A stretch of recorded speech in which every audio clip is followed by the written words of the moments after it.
தமிழுக்கு என் முதல் வணக்கம். கலைமகள் நடுநிலைப்பள்ளி மாணவர்களின் பட்டிமன்றம் திறந்து வைத்திருக்கும் அனைவருக்கும் எங்கள் பணிவான வணக்கம். நீங்கள் சாலமன் பாப்பா ஐயா அவர்களின் பட்டிமன்றம் பார்த்திருப்பீங்க, லியோனி ஐயா அவர்களின் பட்டிமன்றம் பார்த்திருப்பீங்க, இன்னும் பல பட்டிமன்றம் பார்த்திருப்பீங்க. ஆனா இங்க நடைபெற பட்டிமன்றம் வேற எங்கன்னா பார்த்திருப்பீங்களா? இன்று நடைபெற மாணவர்களுக்கு எது தலைமை மாணவர்கள் எது மகிழ்ச்சி தரும்? வீட்டில் இருப்பது மகிழ்ச்சியா, பள்ளிக்கு செல்வது மகிழ்ச்சியா? இரு அணியில் பேச வந்துள்ளனர். வீட்டில் இருப்பது மகிழ்ச்சி என்ற தலைப்பில் எம் திருவன் மற்றும் எம் சேர்மன் பேச வந்துள்ளனர்.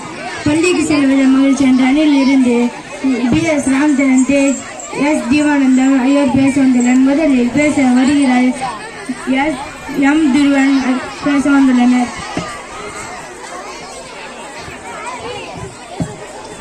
எங்களுக்கு சாதகமாக தீர்ப்பு சொல்ல வந்திருக்கும் நடுவர் அவர்களுக்கும், தோற்க போகிறோம் என்று தெரிந்தே பேச வந்திருக்கும் எதிரணிகளுக்கும், இங்கு வந்திருக்கும் ஆன்றோர்கள் சான்றோர்கள் என்னை போன்றவர்கள் முதற்கண் என் மாலை வணக்கத்தை தெரிவித்துக் கொள்கிறேன்.